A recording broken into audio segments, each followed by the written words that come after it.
Welcome to the CG Pro podcast. This is episode 91, and today we have a very special guest, Mr. David H. Tanaka, and he is a filmmaker and editor. He has worked in the industry for a long time and done so many things I'm excited to talk about today, going all the way back to Jurassic Park, which is the reason I got into this whole mess in the first place.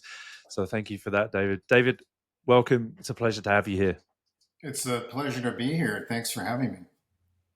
Oh, it's the pleasure is mine. I'm really excited to dig back into your past and for a minute and just ask a little bit at the beginning of this about how you got into all of this in the first place. And sometimes there can be early inspiration, a movie that you saw, or a person that you met, or what made you get into this business in the first place.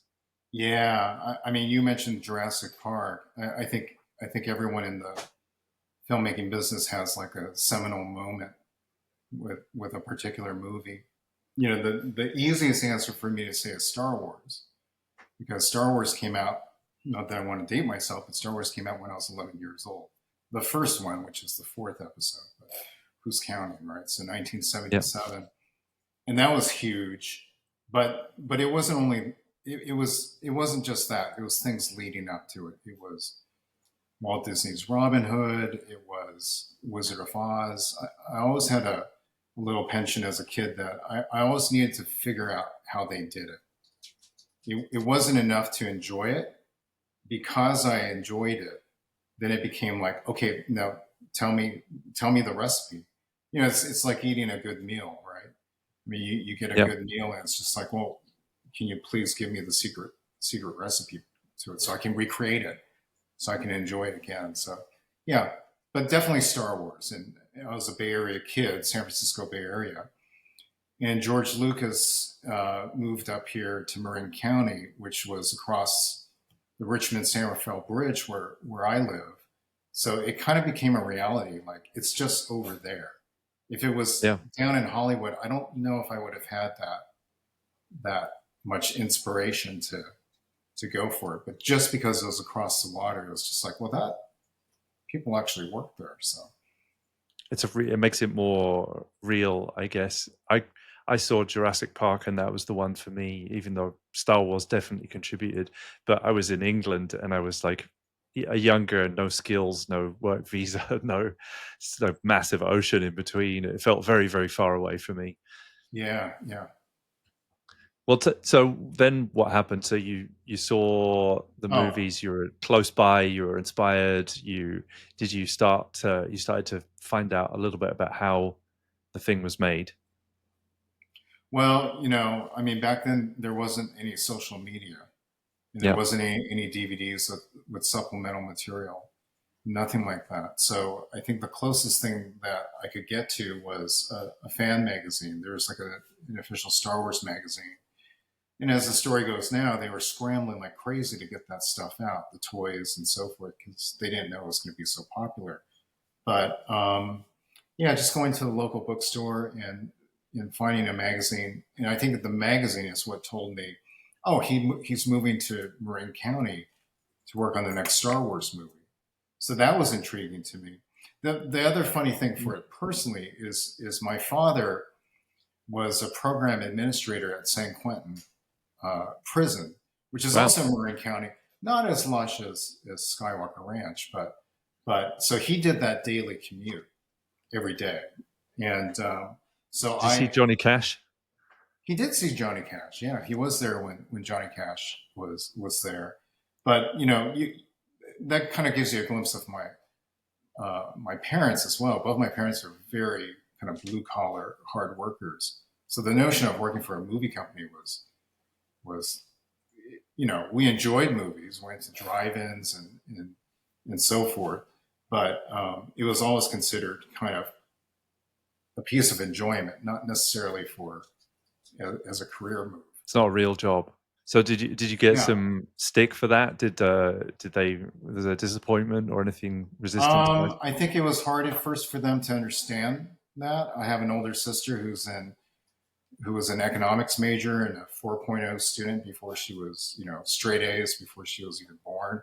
So she was very steadfast in practicality, and that all made sense to my parents. For me to be like, I want to be in movies was totally just a sucker punch to them. And the funny thing is, when they retired, they opened a little corner grocery store right when I was going into high school, which I really did not appreciate because I wanted to be out driving and dating and so forth. Instead, it was like you're waking up at 5 o'clock and going to the produce market. You're going to, right as school ends, you have to go in and, help your parents and stock shelves till 10 p.m. because the next day is another day. But it's funny, once I got into the business, I appreciated that more because once you're into the business on the other side, you just start seeing how hard it is to do the illusion.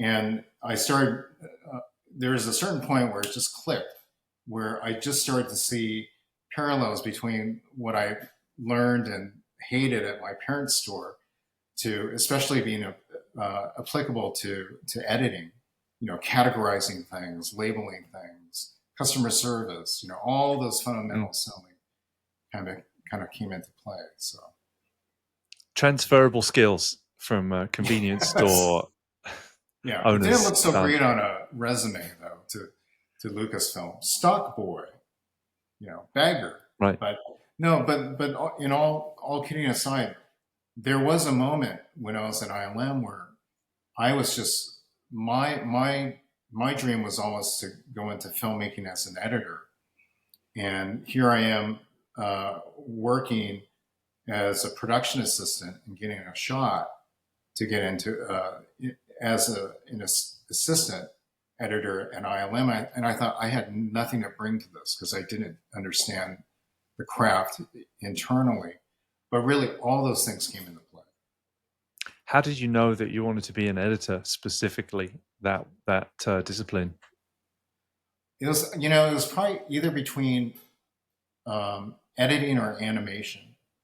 And I remember as a kid, do you remember? They still make them, these little wind up toys where you put a cartridge in it, and then there's a prism, and then you can crank the wheel, and then there's what I remember was getting old cartridges of like black and white cartoons that were probably royalty free, and that's why they put them in these cartridges. But there's a particular cartridge of the little Dutch boy holding his finger over the hole in the wall, and of course, you're waiting for him to take his finger out, and the wall bursts open. And I got that as like a birthday gift or something when I was like 5, and I was fascinated with going from one image to the next, one frame to the next, just to see the slight difference between the two. And my sister would grab it out of my hand, and she would be like, and I'd be like, no, no, no, no, I got to start over. Click, click, click, click. And there was something fascinating about picking apart the image, and also the manipulation of time. So you can attest to those two things in both disciplines, right? Editing Yeah. as well as animation. And I think it was in 1985. There's a really great BBC documentary. I think it's called "How to Film the Impossible," and so it chronicled what they're doing at Industrial Light and Magic, and in particular, they broke apart visual effects editing. And there's a young man named Bill Kimberlin who was a visual effects editor for Return of the Jedi, and they took apart. You can find it on YouTube. How to film the impossible. They dissected a shot called SB-19, which is the 19th space battle shot in Return of the Jedi, and it's the famous shot where what's his name, Admiral Akbar says, "It's a trap," and then you just see this onslaught of TIE fighters coming your way, and then they cut to this wide shot, and it's just the massive battle shot with the new Death Star in the background, the rebel ships. It's just mass chaos, and the Millennium Falcon comes flying past camera. So they broke apart that shot because it was, at the time, I think it had something like 60 elements in it. And of course, all of those elements were individually filmed in front of a blue screen, all the TIE fighters and so forth, map painting, Starfield, all that kind of stuff. And the visual effects editor that they're profiling, Bill Kimberlin, he showed how he had to take each single 35 millimeter strip of film and they would put it in a moviola and stack it. It was called bipacking because you could only do two at a time. And then you would print a black and white, very dirty down version of that. And you would keep stacking things. And then after a while, you get the flow of it. And that was the first time I ever heard of what visual effects editing was. And basically, to distill it down, it's visual effects editing. It's editing within a shot, which totally blew my mind in high school because it was like, I don't understand. I thought editing was like one strip of film, Yeah, putting shots together. Yeah. Yeah, one after another. And here was this example of, no, it's not one after another. They're actually stacked. And you treat them like moving plates. And so now you're manipulating time within the shot. When a TIE fighter is going to come in, when is the Millennium Falcon going to fly overhead? Did you give enough time for the audience to saturate their mind with the shot before you have a major explosion? All that kind of stuff. And so it was like editing on a subatomic level. And that really, really just fascinated me. I never looked at editing like that before. Now, of course, now with digital editing, piece of cake, right? But back then, to do all the optical compositing and so forth was really just fascinating to me.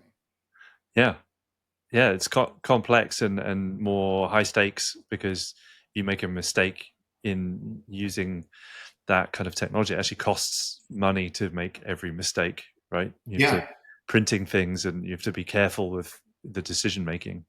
And it's funny, if you watch that documentary and they go over, they noted at the time there was one small mistake because how they processed the composites optically, you had to what passes you did first or last determined how the elements would stack on top of each other. And they fixed it now.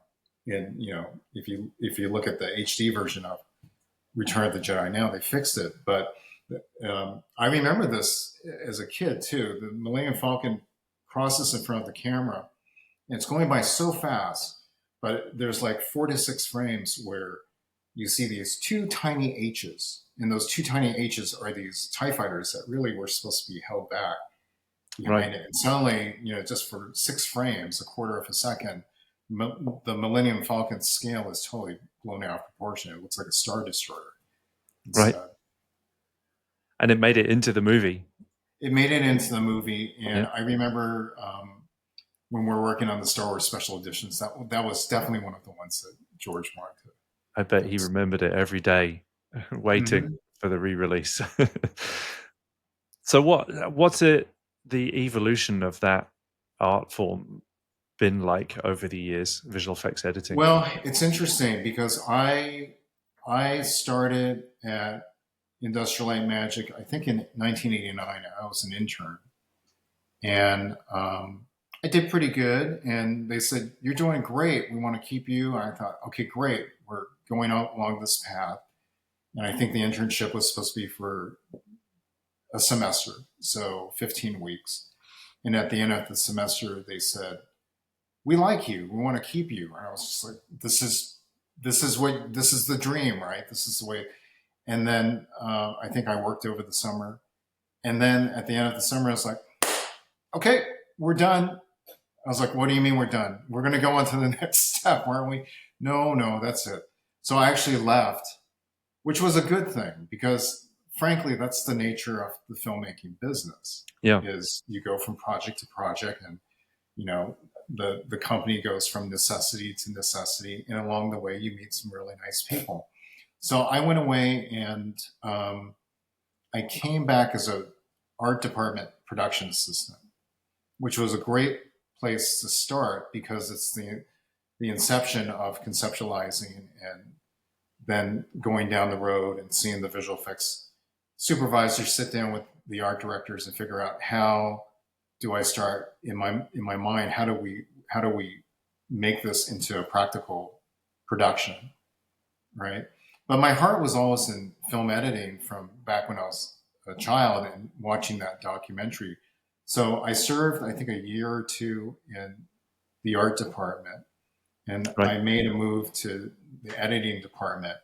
And of course, with every step, it's kind of two steps forward, one step back, because you get into the department you want to get into, but you're not quite necessarily doing the job that you want to do.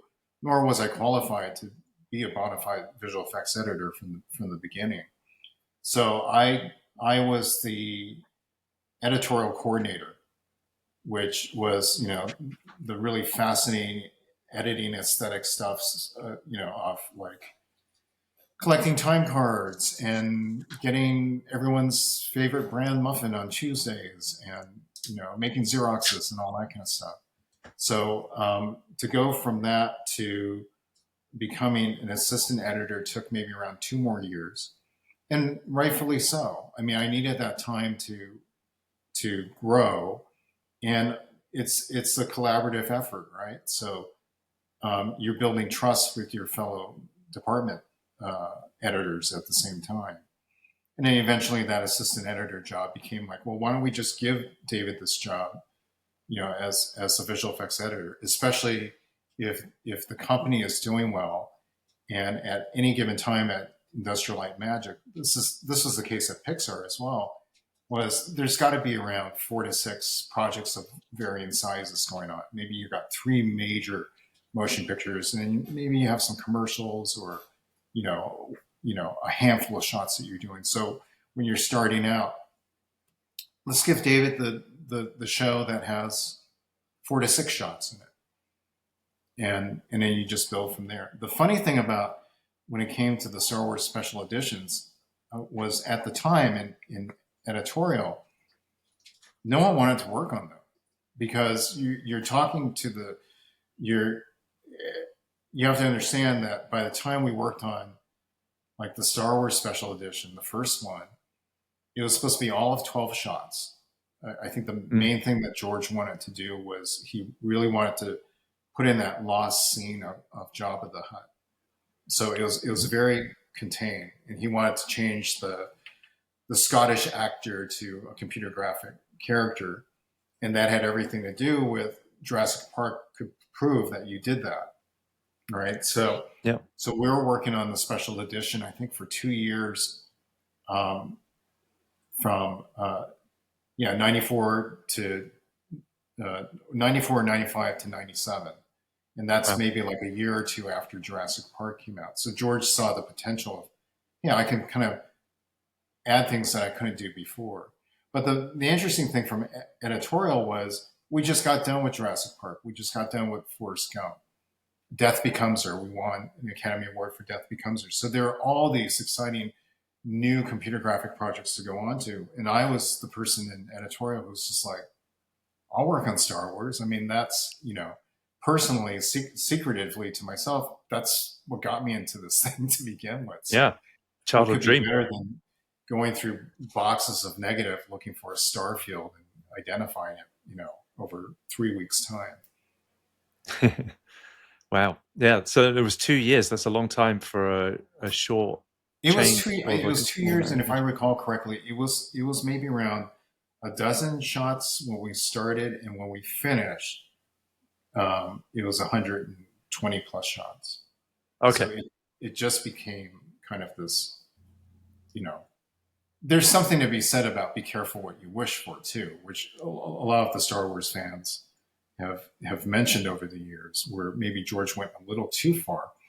What I enjoyed most about the restorations were the little things that's kind of subconsciously you recognize, but you just accept because the pace of the movie is going forward. Things like black matte lines around Mm. Chewbacca's hair, you know, or garbage mats around the TIE fighters. You could kind of see this kind of click, click, click kind of opacity around the starfighters because they didn't quite nail the black saturation levels, that kind of thing. Then you have the Jabba the Hutt, and maybe doing a little bit too much with Mos Eisley and so forth. the funny thing now is then, I'll go with my family to uh, what is it, Disneyland's Star Wars Galactic Edge or Galaxy's Edge, and here we are ordering a Ronto wrap, which was one of the silly creatures that we put into the piece. So it's very interesting to see how it's evolved. But let me just say for the record, Han shot first. Okay, let me just. But that's my personal belief. So. Must have been an amazing moment to get to work on a franchise that you've dreamed about. It certainly was for me, being able to walk into ILM up there and having began with Jurassic Park as the dream, get to work on Jurassic World at ILM. It was like a really, really significant part of my life, even though it was not very long. Definitely not as long as you. When were you there? 2015, I think it was, for 2015. Okay, Jurassic so World. Yeah. I left in 05, so you were there 10 years after I left.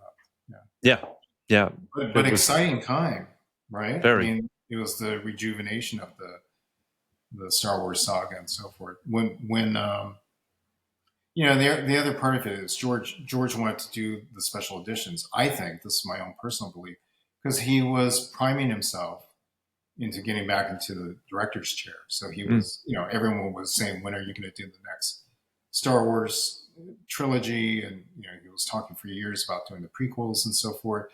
But I think he really benefited from not just owning the company that's doing all these fantastical effects, but I think personally it was a primer for him to test things before going to the prequels. Yeah, we're being able to warm up again. Mm-hmm. So you there during the phase when Pixar split off, or was that after? No, Before? I think they split in '86. Right. Right? I think they're Yeah, officially founded in 1986. Um, that's right. so Yeah, so just we're after. coming up on the 40th anniversary of Pixar pretty soon. So yeah, I missed that by 3 years. A few years. What was it like during that time though? Because it must have been so interesting seeing the shift, the attempts shifting to digital, and that all happened over a long, relatively compared to now, compared to how much advance is going on in AI or whatever. Like a lot of that advance happened over a longer period of time, and was harder to make these things, to make that transition that in that particular moment. What was it like being there and seeing that big shift? We're going through another big shift right now, so it seems. What was it Yeah, like being there during that kind of digital transition? it was interesting because tantamount to everything is just doing the work, and it was intense work. When I got there in '89, we were working on Steven Spielberg's big epic Peter Pan remake Yeah, called Hook, which so was a cool. huge production, and it was the film before he did Jurassic Park. And my boss, Harley Jessup, in the art department, who just retired, he did a production design on Pixar's last movie, Elio. Mm, Um, he was my boss, and he was such a great guy. And so my job was to follow him around. He was tasked with coming up with a lot of the look of of Never was it Neverland and Never mm, Tree and all those fantastical things. And he was the right person for it. But back then, if you can imagine, everything was practical, right? yeah, You filmed it and then you composited it optically in an optical printer. So Nevertree was an actual miniature that was maybe around 20 feet high and on the stage. And we had artists, um, Caroline Green, the map painter, behind the tree painting the sky, a sky backdrop. And then you go into the model shop. It was such a fun time to be at ILM because it was really like a mini Hollywood specifically for us nerds who really were really into visual effects. You go past the stage, you could see Never Tree. You go past the model shop, and there's just a giant, massive amount of styrofoam, and guys are on scaffolds, sawing it so to make the Neverland Island. And I remember Lauren Peterson showing Harley. We took a trip to the main stage to see how they were lighting Neverland, and Lauren said, "Oh, and by the way, check this out." And you would go behind, and you kind of hear like a little cardboard sliding or something, and suddenly you'd see these tiny waterfalls coming out, and tiny waterfalls were made of granular sugar. So it's Wow. funny. I just did a question and answer moderation on Elio with Harley Jessup for the Visual Effects Society, and later we're corresponding. I said, it was so great to see you, and congratulations on your retirement. And he said, he responded back and he said, it's so great to see you as well. And he said, I look back on those days when we were doing all that stuff, cascading sugar and miniature models. And he said, it almost seems like a dream now. I'm like, did that even exist? But that was the fun at the time. I remember going past the main stage when we're working on the first Men in Black movie. And if you remember, the first Men in Black movie had that saucer crash Mm. where Going to the park. it was, yeah, the World Yeah. Trade Center or something. It goes through the giant globe, it crashes through it, and it lands in front of Tommy Lee Jones and Will Smith. And that was all practical. It was on a giant hydraulic system, and it could go from 0 to however fast it could go in milliseconds, and they were putting down fertilizer and dirt and so forth, because it was primarily, other than getting rid of the structure holding the saucer, it was primarily an in-camera shot. And I Wow. remember walking past the stage, and I don't know if they did it because I was walking past the stage or not, but I just walked past and suddenly this saucer comes like, like stops right at the door, and I was just like, okay.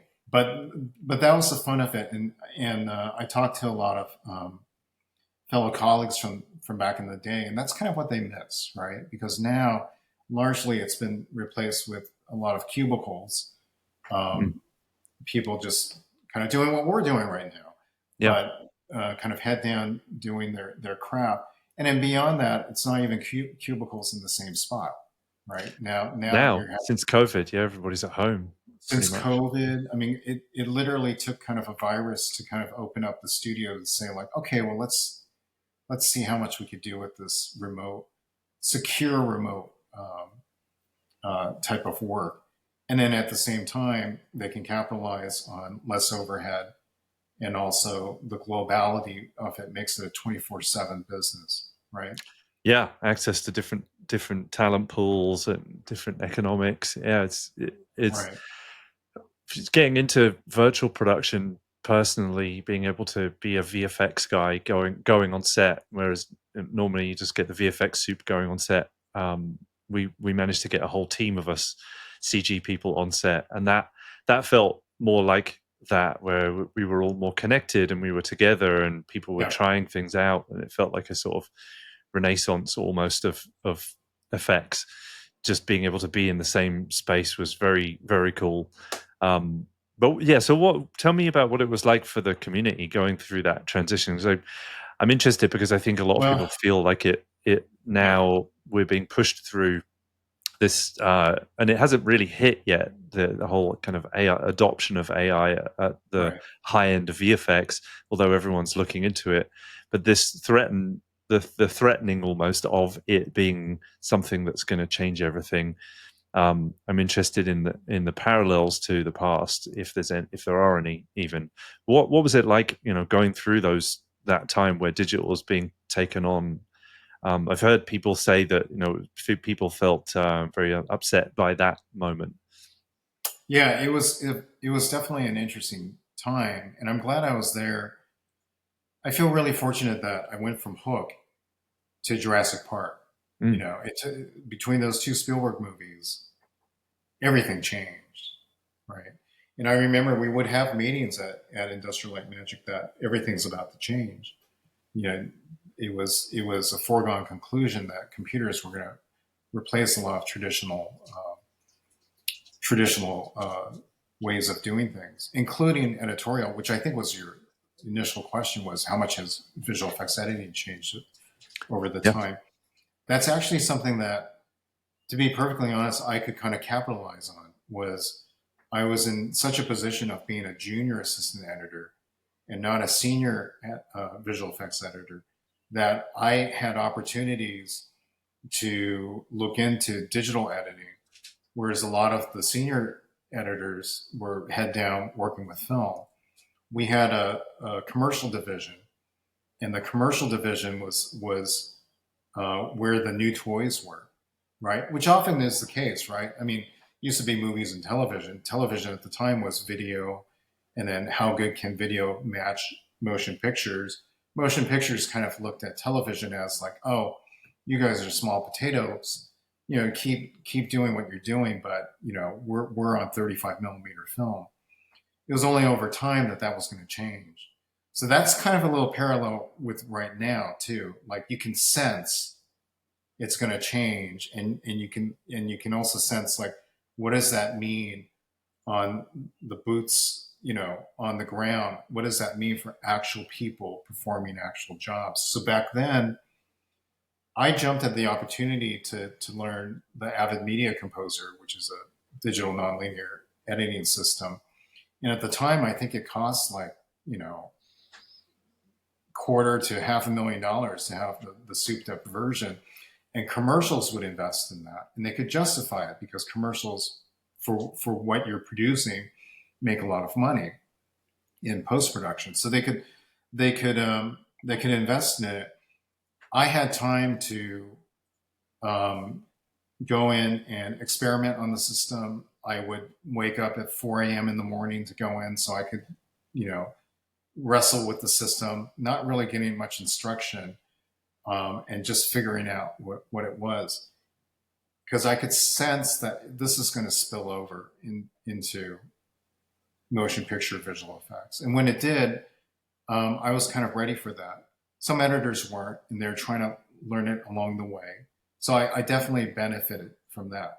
In terms of the methodology itself, the thinking behind visual effects editing, it really hasn't changed much in the sense that yes, 35 millimeter film has been replaced with digital files.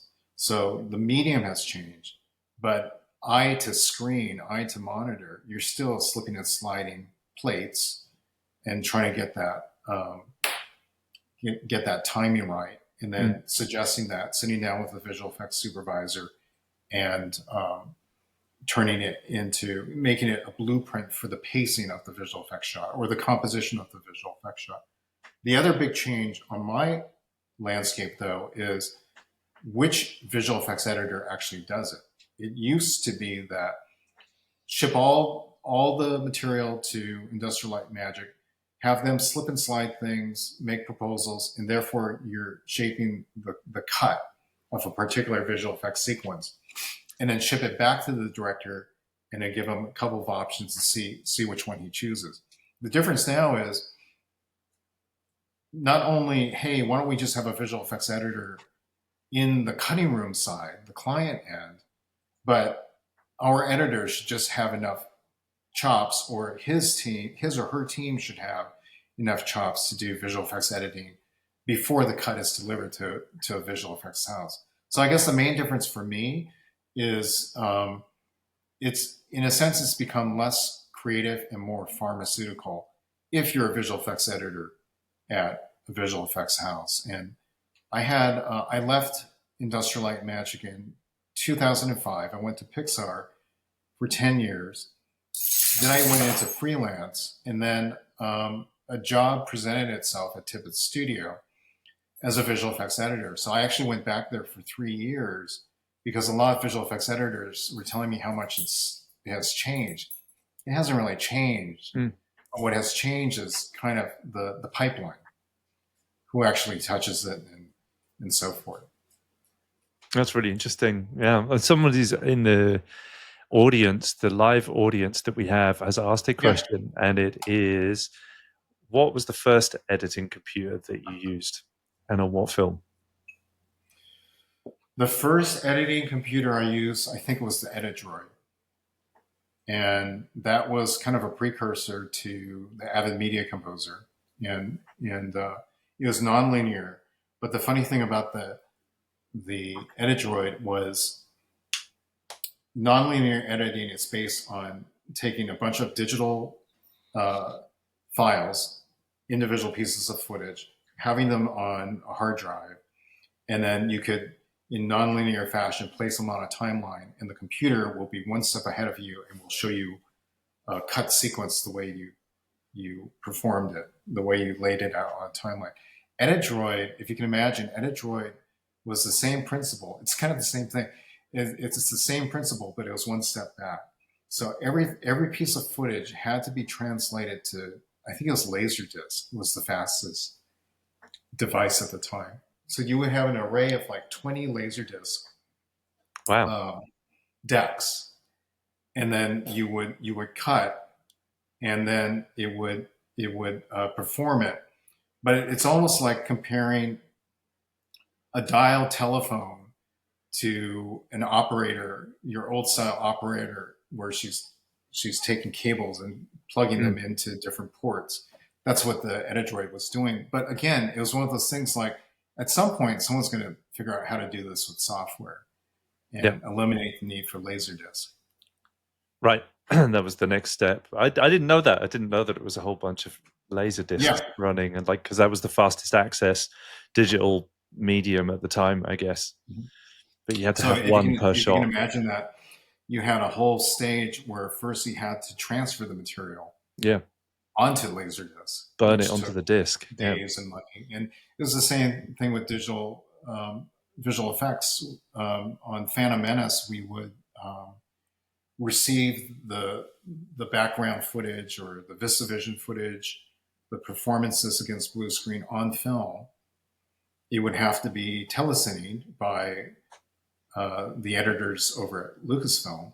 They would cut with it, and then we would have footage that had all the windows with key code and time code and so forth. So then we could source back to the film. Once we could source back to it, then that particular piece of a negative that is a select piece to be in the film would then be put through a scanner.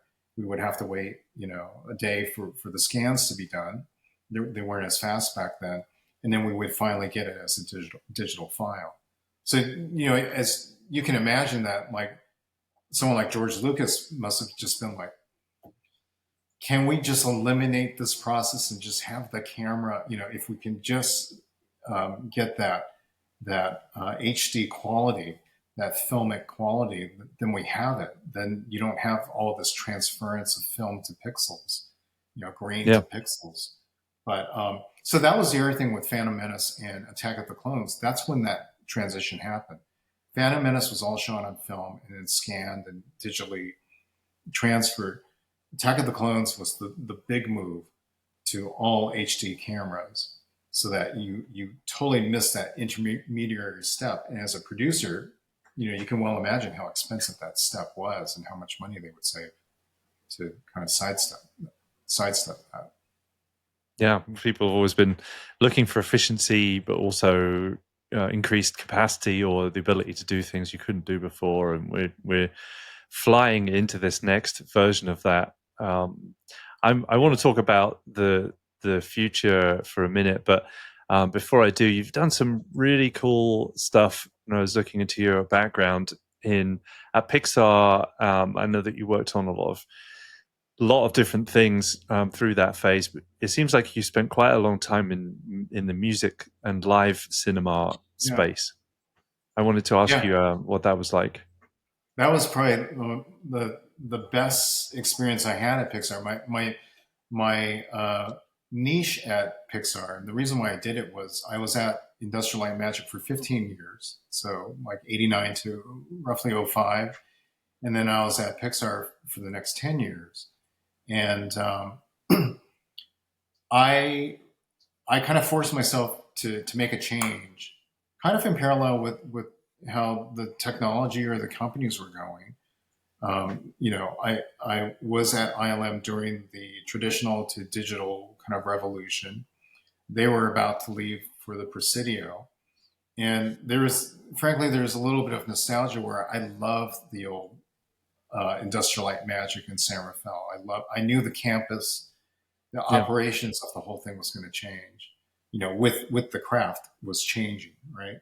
So there was that. And then there was also just personally, I started to get really scared that I couldn't do anything else but be a visual effects editor at Industrial Light Mm. Magic. And when I started thinking that, I started realizing that that's not good.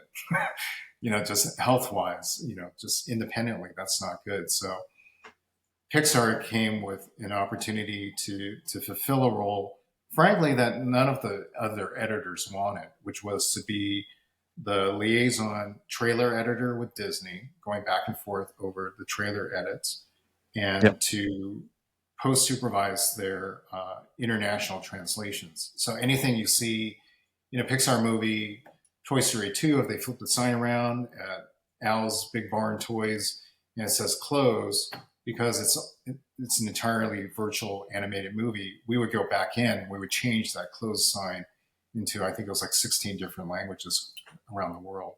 And the whole idea was on behalf of the audience to make them feel as though that Pixar movie is made for them. Yep. Some kid in Korea feels like, wow, that toy barn is in, Korea somewhere.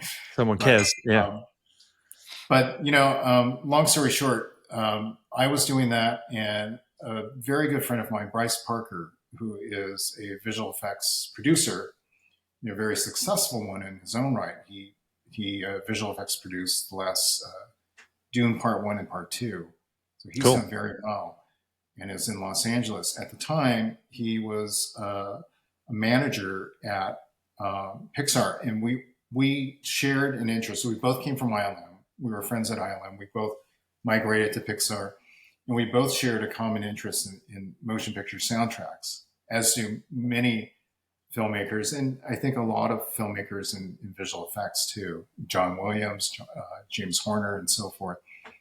And we were talking about, there should be a concert for there should be a celebration of the music pertaining to Pixar. And Bryce was working, I think he was working with Pete Docter, who is a director at Yep. Pixar. And he said, "Hey, Pete, what do you think?" And he just said, "Pixar in concert." And Pete stopped and went, "That's a great idea. I'm going to bring that to JL," meaning John Lasseter. Yep. And I didn't know it at the time. Maybe Bryce knew, I don't know. But Pete is a huge student of music. His mother, I think it was a music teacher, and he and his sister both played in the high school orchestra, and just had a fondness for an affinity for music that went through their family. So Pete was the right person to tell it to. Pete then told it to John Lasseter, and John Lasseter said, this is great." Now, if that didn't happen, I don't think Pixar in concert would have happened. But because we had the blessing of those two, especially John, who was really being celebrated at the time for taking on not only Pixar Animation Studios, which he helped, found, but also at the time there was the huge the Disney Pixar acquisition, and part of that was John Lasseter and Ed Catmull would also spearhead Disney. They would revive Disney animation, so he had a lot of clout. And if John wanted it, it was going to get done. And so we had a little budget, but it was totally kind of like after hours. It was like, wow, let's put this together. But it really, so it's those two things. But the common, it was pitching a project to the studio, and it was also just our love of motion picture soundtracks. The interesting thing about Pixar in concert was it was reverse engineered. So what you're seeing, the whole idea, just to give the audience a picture, is you're seeing a symphonic performance live, and it's being played to basically video mashups from the various movies. And at the time, I think there's maybe 12, maybe 12 Pixar movies, and each one had a particular theme to it. It didn't make any sense to try to tell the whole point of a story in one suite from the movie. People are going to come to this performance because they love Pixar movies. So instead, it was like, let's pick something that's very special without like re-explaining the plot. So let's talk about parental love with Finding Nemo, or let's talk about a zest for life through cooking with Ratatouille. Just focus on those things. And the fun thing was we would actually discuss the music selections with the composers. So Michael Giacchino, Randy Newman, all the composers, they would tell us what their favorite suites were, what we would include. And my job was to kind of try to reverse engineer it and package it with video that seemed like it was cut to the music. And at the same time, some of the composers would actually alter the timing of the music to go with the editing of the imagery. So for me, this was just like, this is fantastic. That's cool. This is why I left ILM, was to pursue another type of creative editing. So yeah, it was great. Yeah, and probably a more creative than a lot of the time, because you really got an opportunity to pull those things around by the sound of it. Right. Yeah, absolutely. That's super cool. What I've heard in the story that you're telling is the sort of through line of wanting to be on the cutting edge, to adapt and change and be ahead of what's happening out there.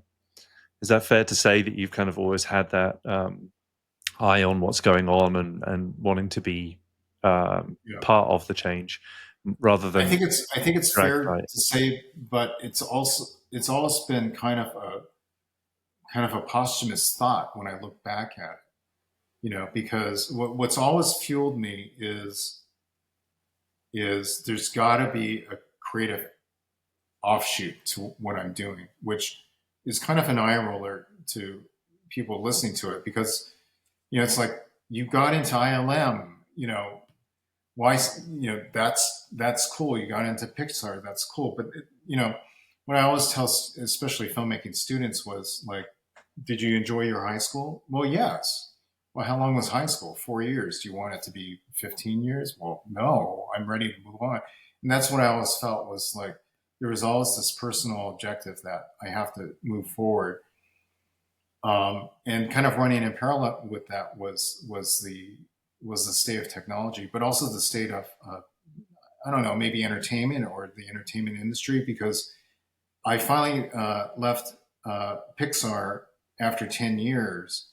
And when I decided to go into freelance editing, because I thought visual effects editing, trailer editing, music editing, I'm ready to try the next thing in using my chops at editing as a filmmaking kind of linchpin that I can kind of market myself, because I have a reputation doing that. So I went and did freelance editing for a good 7-8 years, and entertaining everything,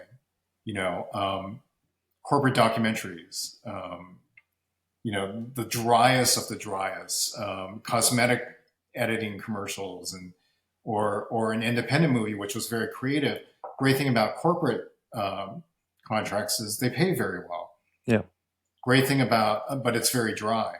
Great thing about independent movies is it's very creative, but they don't pay very well. Every pitch starts with shoestring budget is usually thrown in there at some point. So, but what I liked about it was I had to kind of fend for myself, and I also had to figure out, I don't have IT support. I'm my own IT. I have to figure out storage, all that kind of stuff. And lo and behold, what happens next is we get hit by COVID, and a lot of freelance editors were scrambling because maybe they're doing a job at a post facility or so forth, but they don't have the remote thing down. when COVID hit for me, I had the remote thing down, and it wasn't for preparation for COVID. It was just out of that seems to be where the market is going. And Mm, for practical reasons, that seems to make sense to invest in portable gear and so forth. that's cool. Um, I'm curious in I'm wondering, what have you learned, do you think, through going through all of that previous change and dealing with it, managing it, but also seeking it in moments as well? What do you think that you've learned going through that you could share with the community in terms of what may be coming in this next phase? Well, along with everything we've been talking about, I almost had a foot in academia too. So, Mm, like in the San Francisco Bay Area, we have the Academy of Art, and when I was freelancing, they asked me to teach editing. They had a lot of students interested in visual effects and animation in their school of VFX and animation. But what they realized was, oh, we need to teach a class where we have to tie it all together. And they didn't teach the students that. So they wanted me to introduce a visual effects and animation editing course. So I did that for years. And, students paying the high tuitions and going into this crap, they were always interested in, okay, two things that they would have to overcome. One was getting into the industry as an animator or a visual effects artist. And the other thing was getting past their own attitude of, I paid all this money, I should be owed something. yeah. And so what I found over like a 15-week course was, sure, the students would learn editing, but what I found was I was oftentimes counseling these students in terms of like, you have to understand, how difficult this profession is, and as far as the industry is concerned, you aren't owed anything. You have to go out there and you have to prove yourself again. And so, like all the stories that I've been telling you, these are kind of the stories I would tell them. Like, I was the kid of parents who owned a grocery store, and actually, I blew away the competition in terms of inventory of visual effects, you know, editorial procedures because of that. So what I'm always telling people is, don't don't discount your own personal experience. That you have something to offer, and you might not think it is, but oftentimes it's your mindset, it's your perspective in tackling a job. And then I also would tell the students, don't there's no shame in taking the day job.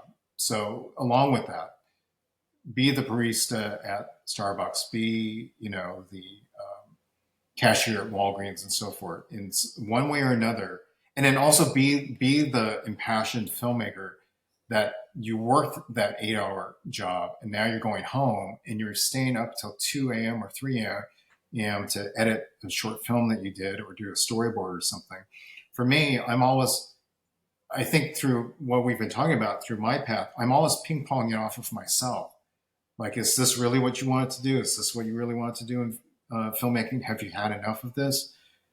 Who cares about like, oh, this job comes with benefits, or you just got a credit on a movie? Are you satisfied with that, or do you want to try something more? So keep ping ponging yourself, and there's no set answer. It's very personal. Um, but it's funny because now we're faced with AI, and there's a lot of people in the visual effects industry that are out of jobs, and not necessarily because of AI, but because if you look at the last 3 or 4 years, there's been the writers' strike, there's been the actors' strike, um, COVID, the policies, Globalization. Yeah. globalization, outsourcing, um, and different areas that thought they were okay with tax incentives. Well, guess what? There's another area that has better tax incentives. So what that tells me is, for whatever reason, you you have you the notion of staying at a company for 5 to 10 years is totally blown out the window, and you have to mobilize yourself. And frankly, if I'm being honest with myself, that was always part of the dream of working in the film industry. Was you see these A-list directors, oh, they're in Sri Lanka, they're in the UK, they're going here, they're going there. You know, you look at Star Wars, and um, it was Elstree Studios. It was shot in the UK. How extravagant is that? And then you realize later, oh well, they shot there because they got a better price It was cheap. on Yeah, that's right. on the on the sound stages. So um, so the same advice that I give students, I find myself. I serve currently as the second vice chair on the executive committee for the Visual Effects Society. So we're fielding a lot of people going through this stress and frustration. One, because they've been laid off, and two, it doesn't seem like, okay, well, we're laid off now, but we're all going to be invited back. AI has put the, well, who's going to be invited back? And so I'm always telling them, like, kind of the same thing. There's no shame in working the day job. You have to, you know, if you're that impassioned about it, you'll find a way. If I'm that impassioned about editing, I will cut a cosmetic commercial. And lo and behold, you know, 2 years later, that technique that I use on that editing that commercial, or editing that independent movie that I did for Peanuts, suddenly I'm actually a better editor now because Mm. of those experiences. So I think that's kind of what's in store at the moment. I mean, beyond that, it's kind of anyone's guess, you know, Is what's going to the happen. Yeah, nobody knows. Lots of people are having opinions about it right now, for sure, but nobody knows where this is going. And it's really interesting to hear you saying it in that way, because I'm again hearing work ethic and determination and being being what I think a lot of people get into before they've got into the industry. Imagine red carpets and Hollywood glamour, and when you actually get into it, you're like, I'm in a warehouse, which is dark and dirty, and there's a bunch of other nerds here, and it's cool, but it's not like the picture on TV. But the people there are determined to work hard. They have high standards, and I'm hearing so much of that come through what you're saying, being willing to. And some of the other podcasts I've listened to recently, people talked about similar ideas of going to do something to be able to continue and to grow is sometimes more valuable, often more valuable than trying to get that same rate that you got before, or get onto that same caliber of Yeah. project that you got onto before. Yeah. So, I mean, you have to ebb and flow with the tide. And the whole, the whole AI changes. I mean, I'm certainly not immune to that either. Editing, I can envision a time where there's going to be a service, you know, it's going to come, where someone just says, "Here's all these shots. Make it into a cohesive documentary, or make it into." I shot all the pieces that I need for a short film. I'm going to give it to AI, and AI is going to figure out where I need an establishing shot, a close up, and so forth, based on what it's looking at. And maybe I feed it a script, and that's enough of a roadmap that, or I could see it becoming like, and this is what the studios keep wanting to pitch is, no, it's a tool. So like for editing, I could see um, studios saying, well, we want you to use this AI pipeline because it's a tool to help you to pre-assemble things.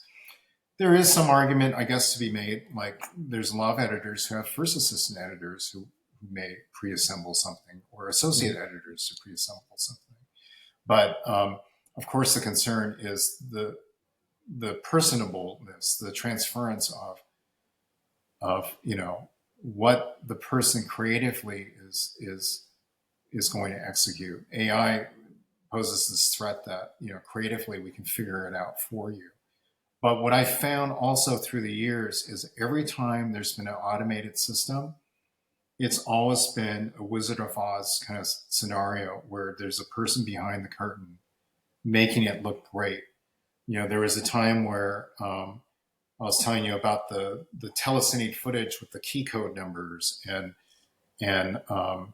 we would have to look at what the client editorial gave us and write those key code number ranges down. Someone would go into optical, pull the negative, and then load it into a scanner, and then and figure out where to market. That eventually got replaced with um, just doing an edit decision list Yeah. of all those key code ranges and using software to then pull the proper imagery and so forth. And that's how it is now. But it took time. I mean, when I was writing out those instructions, we're talking about early 2000s. So and now it's a given that, well, that's archaic, and now we can do it automatically. So those kinds of changes, like when I worked at Tippett Studio, those kinds of changes are implemented in it. Did it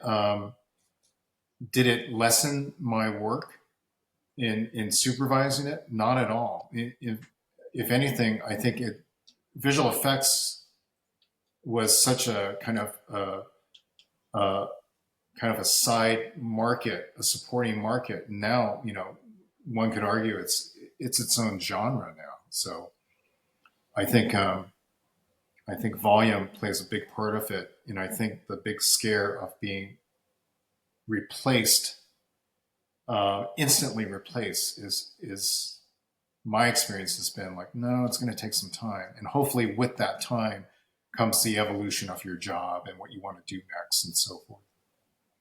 Right. Yeah, that's definitely a view that I share, and excuse me, and a hopeful one as well. And that evolution takes time. It certainly seems to many out there. I think people are dealing with the reaction to the effects caused by everything but AI, resulting in the moment that we're in right now. But Right. having AI insert into that moment Well, has when we people got done wondering with that. Jurassic Park, every studio was like, okay, get rid of the old animation stands and optical printers. Just buy this box, and now we can have one person doing it.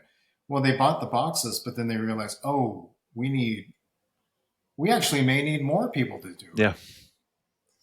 So yeah, I certainly don't want to paint a dark future either. I think with that comes my point of saying that with the studios is there. I think the big concern is rushing into something before actually figuring it out, which is a common theme in technology. But with the visual effects market, what I've seen is, just to give the digital revolution, Jurassic Park up till now, you don't see one person doing everything. So it still takes a lot of hands to get that desired effect. It's certainly going to be interesting to see what happens.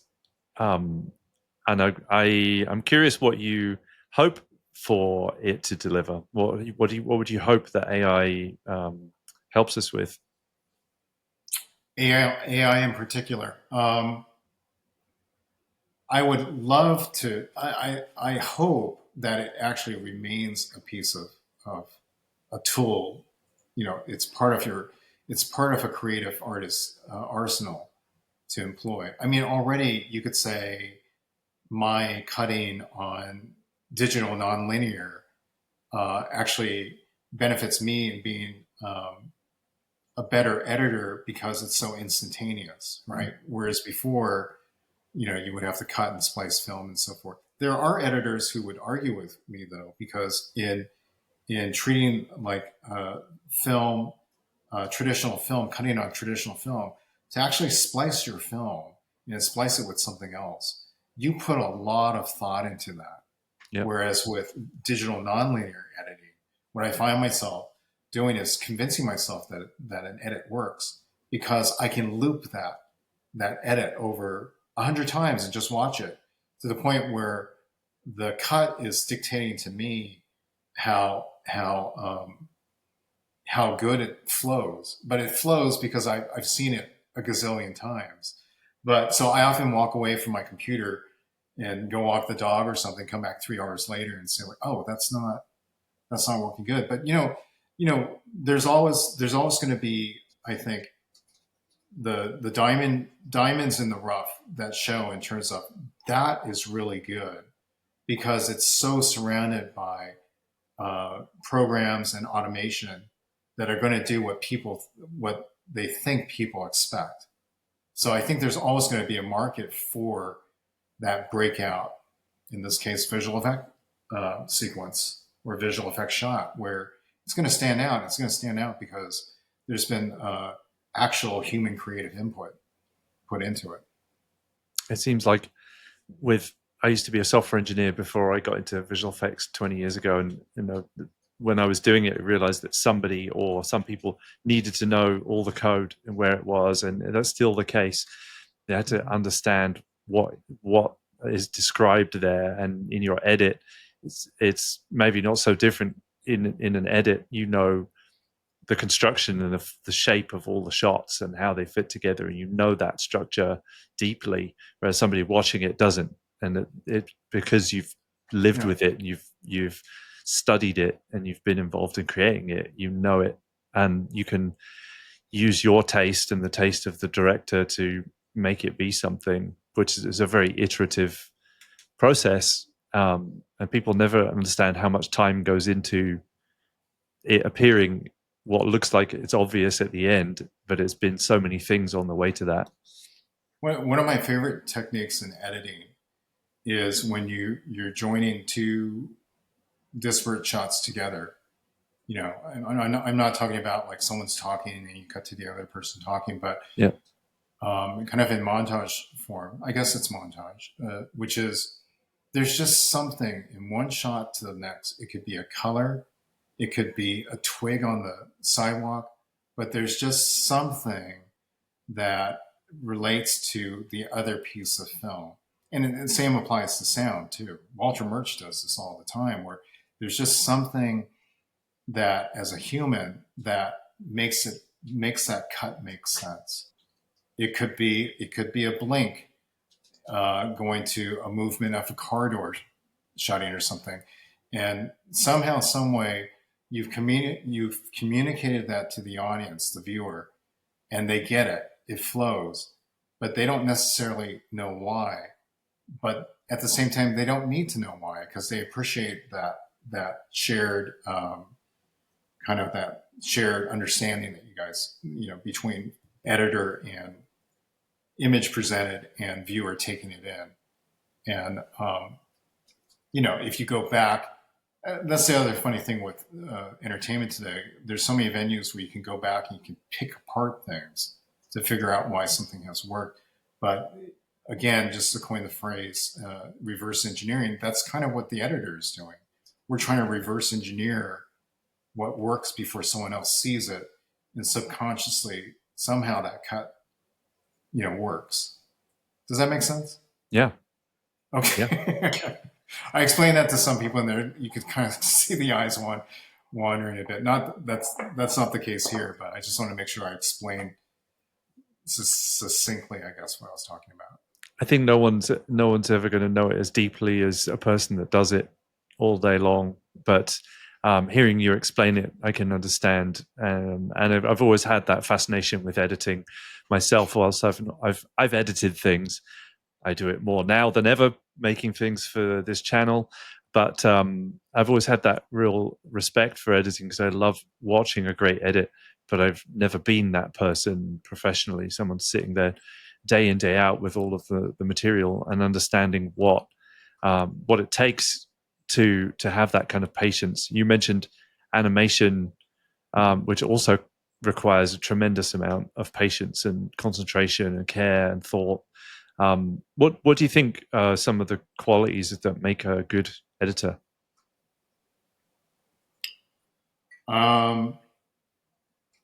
Well, I think editing in large part is a huge cat and mouse game.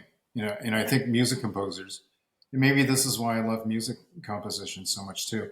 I think music composers are kind of faced with the same thing. They're composing music, and you have to second guess. You're setting the tone, you're setting the mood, oftentimes, and you have to second guess how the audience should feel. And you're saying that these major and minor keys that you're putting together are going to somehow translate in terms of what the director wants the presentation to reveal, and the audience will get it. So oftentimes, I'll be editing in a darkened cave, and like I remember I edited a scene for an independent movie, and it went to festival, and everyone liked it, and they asked me. One of the audience members said, "You know, that scene totally made me cry." Mm. And her question to me was like, "So are you like crying when you're editing that?" And the answer is yes, of course I'm crying. All I'm day. bawling. If you're crying, I got to be bawling, you know? So, yeah, absolutely. And that's what you're trying to do. It's a form of sharing, Mm. right? And it's this cat and mouse. I'm no aficionado at jazz, but I do understand and appreciate jazz more in how organic it is, in the sense that maybe you start with a tune that someone, you're getting the crowd, and they're rhythmically understanding the tune, and right when they understand the tune, that's when you change it. But how much do you change it? Because if you just gave them the tune that they're expecting, they're just not going to be as inspired, appreciative of that music. It didn't move them forward in terms of a life experience. That, I think, is the concern with AI too, Mm. where it's just right generative AI. It's just, oh well, you've liked this before, so you'll like it again. Right. So, I mean, how many bad sequels do we have to sit through? But Yeah, it's going to be interesting to see what yeah, people ultimately, everything I think is driven by what people want and not by what people want to create or what people want to make money out of, for sure. This is driven by the consumer. And I think that they will. The interesting thing with AI to me is how much noise it creates. If it creates tons and tons of things for people to consume or sift through, how does everyone kind of become the editor of their own consumption if right. there's so much out there? But yeah, I have no idea where it's going to go. I love the analogy that you made to music. I'm also a musician, and I think our last guest was Scott Ross, who's a jazz musician as Oh well. yeah, Um, saxophone. yeah, Yeah, which is the same for me. I'm the sax as well, nice. and I loved his explanation of how it felt playing music. Like if it's done well, it feels like flying, is what he said, and that was a lovely Yeah, kind of poetic way of explaining yeah. that. He would. I was there when Scott was general manager at Mm. ILM, and then he left, and Jim Morris became the general manager. And I think Scott, I kind of recall Scott sometimes during lunch breaks, like playing his saxophone That's in cool. his office. Yeah, I'm gonna have to ask him about that. I used to do that work too, and I used to get in trouble for it. So I was always trying to find different places to play it, and I ended up playing it in the server room eventually because that I felt like no one's there's so much noise in there already. And yeah. eventually, I got a phone call. There was a phone on the wall in the server room, and one day the phone rang when I was in there, and they said, we found out what it's you're down there, okay?" And it was right under reception, so everybody was coming in the building and hearing the saxophone like coming through the floor, and nobody Oh, that's for awesome. some reason could figure it out. But eventually, got found out there too.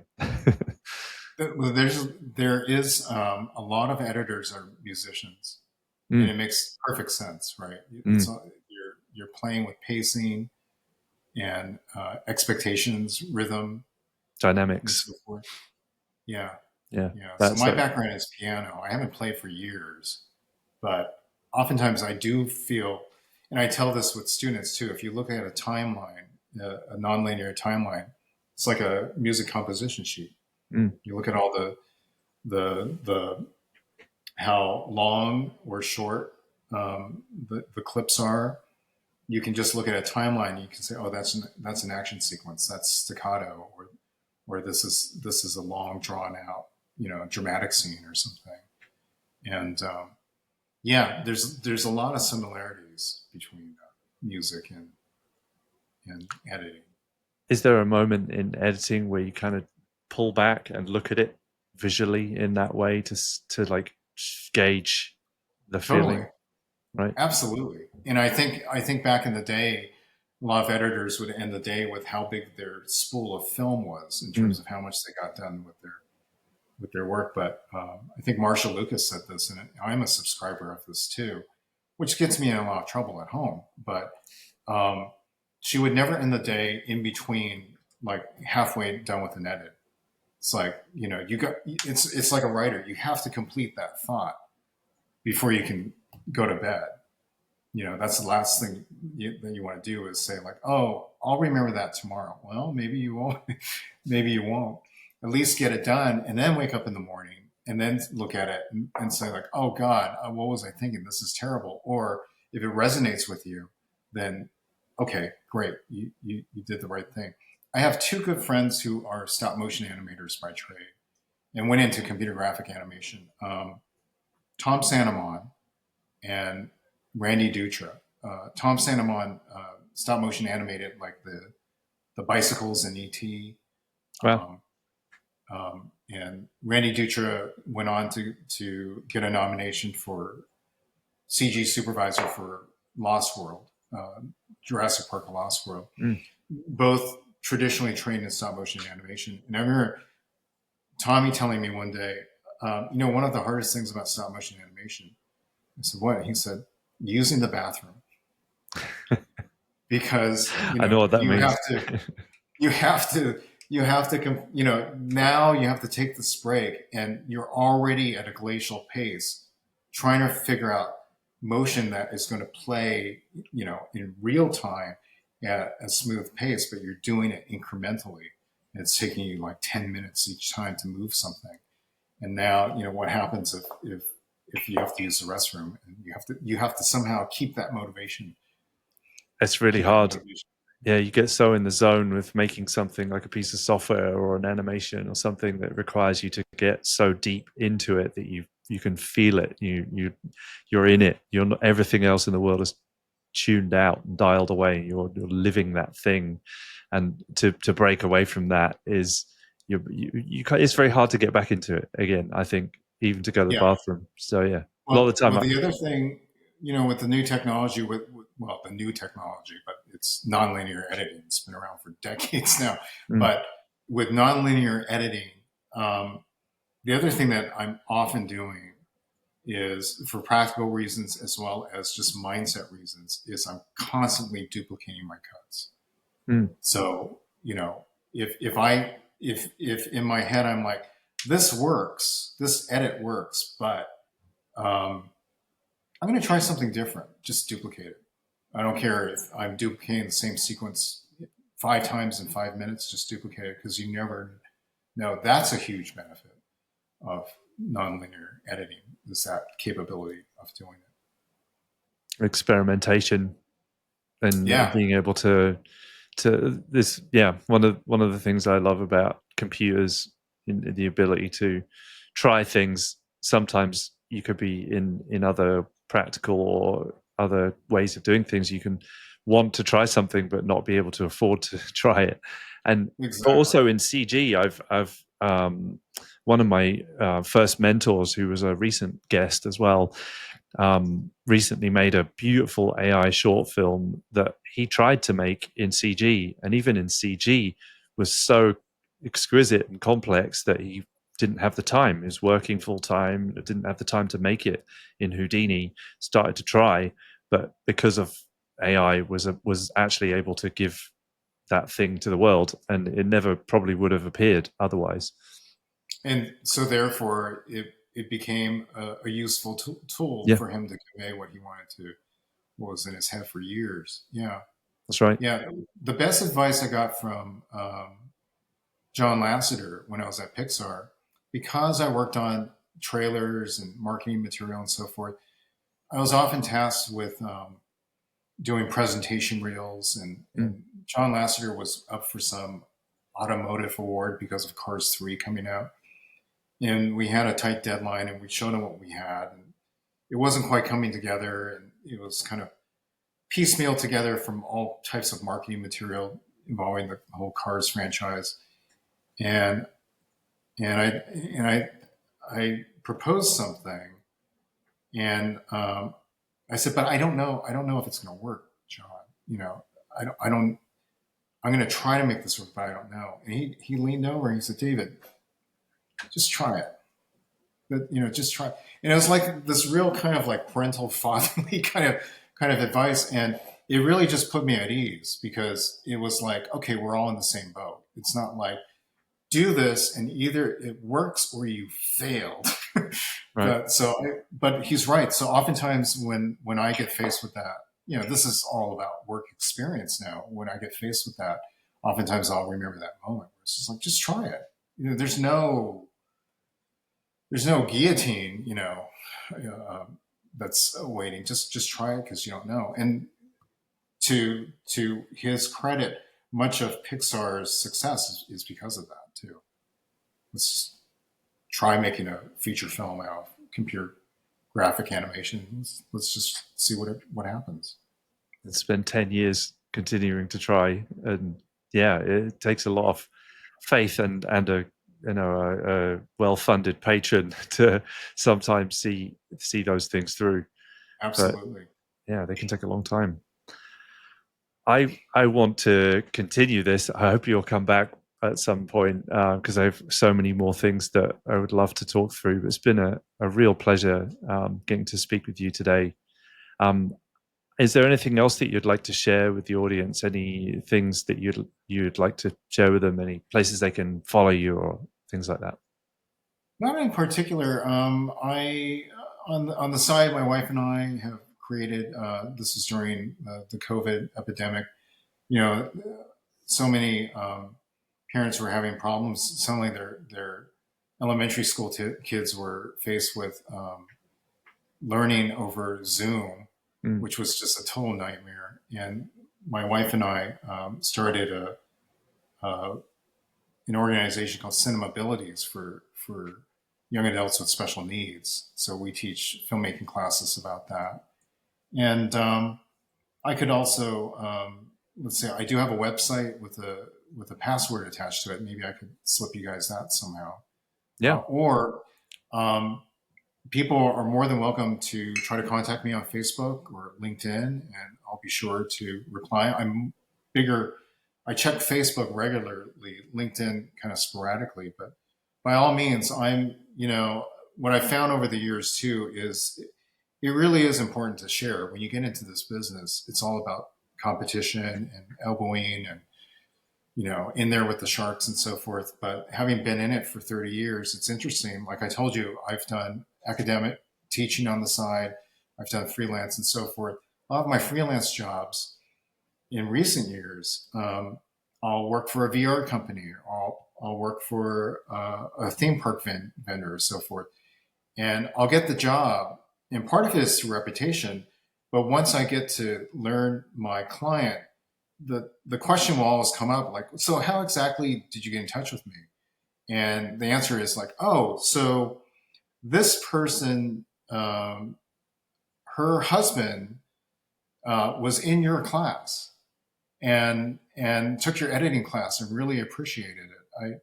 I had a recent student who told me that he keeps all my Zoom recordings from the class during COVID because he finds them inspiring.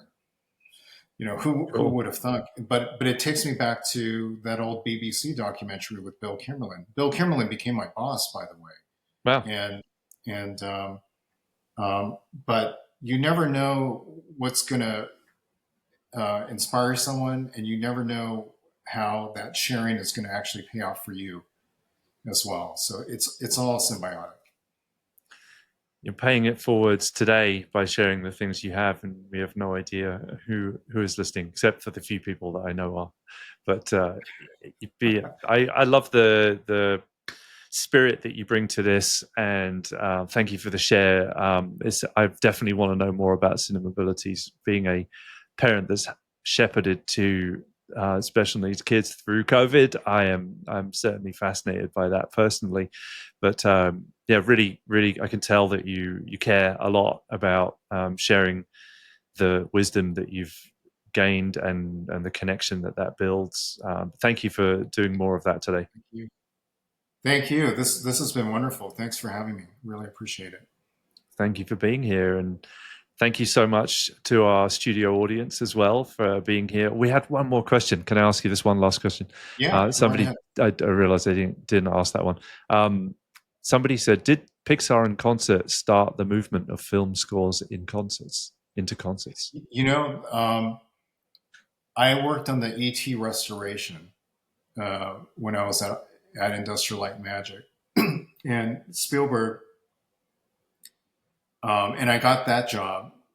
Not unlike the Star, I became the restoration visual effects editor at ILM, and I was happy to do it because I loved the movie E.T. and I love Steven Spielberg. So I did it, and Spielberg had this. Again, you can, I think you can find it on YouTube. They did a Shrine, a premiere at the Shrine Theater, um, and it was to benefit the Special Olympics, Mm. and so we went down there, and it was amazing. They played the film from 35 millimeter. They built a projection booth in the back of the Shrine Theater in the upper tier, and they synced it to John Williams performing E.T. live. Wow. And I think Cool. when Bryce and I were talking about, wouldn't it be cool if there was like a Pixar concert? I kind of remember bringing that up. And so up till that point, there were these very limited, unique special performances of playing a movie with an accompanied symphony. Now, a lot of the orchestras and symphonies are doing it. But to answer your question, yeah, I do think Pixar in Concert kind of put it on the map. What happened after Pixar in Concert was I went freelance, and one of my first jobs was doing a 50th anniversary concert for Star Trek. Mm. For Paramount and CBS, which again, we, long story short, this was something that we pitched to a local symphony orchestra. They couldn't secure the rights, and then the next thing I heard was, oh, Paramount CBS is going to do it. And so Bryce and I were both like, well, I remember sending Bryce Parker the Hollywood Reporter, or he sent it to me, and I said, well, there goes. I think we kind of maybe lit that fire, but it seems like it's already done. And I'm going to mention him again. So Bryce said to me, "You need to contact them." I said, "But it's already done. There, it's already been announced." He said, and he found the contact for the concert that got contracted, and they didn't have an editor yet. So I interviewed with them, and their interview question to me was, "So, are you a Star Trek fan?" And my answer was, "Look, my oldest son, Mitchell, was born September 7th, 1999. If you invert 1999, you get September 7th, 1966. September 7th, 1966 is the day before Star Trek premiered to the world on television for the first time. Now, for me to answer that question, I think that gives you a good idea if I'm a Star Trek fan. And you were hired. You got the job. So I got. That was cool. Yeah, but to answer your question, after that, I did a DreamWorks animation in concert. Of course, DreamWorks wanted to do what Pixar did, so it put me in that huge trajectory of doing those things. But yeah, I think we did have a big hand in getting that jump started. You started a movement. That's Exactly, very cool. and it's all about raising your hand and saying, "Hey, what about?" Yeah, daring, bit of courage there in suggesting something out of the ordinary to in a room like that. Well, Into the Wind in our studio audience said we were all at the Pixar in concert premiere. It was awesome! Exclamation point. Which one was it? Was it the San Francisco one, or was it the we we did a San Francisco premiere at Davies Symphony Hall, and then we did a huge one at the Hollywood Bowl too. Well, Into the Wind, if you're still here, let us know. SF. San SF. Francisco. Yeah. Wow. Thank you for that. That was fantastic. Some kudos in the chat. Well, thank you, David. Again, really appreciate you being here and sharing all of this. It's been a wonderful conversation. Likewise. Thank you. Thank you. Thank you all for being here and asking great questions. And we'll be back in another couple of weeks with our next show. If you want to come and see CG Pro, the school, and what it is all about, then we have a couple of webinars coming up talking about some new tools and techniques that we've mentioned a little bit here. So sign up for those. Otherwise, we'll see you back here in a couple of weeks. Thanks, everybody. Take care. Go out and make something awesome. We'll see you all soon.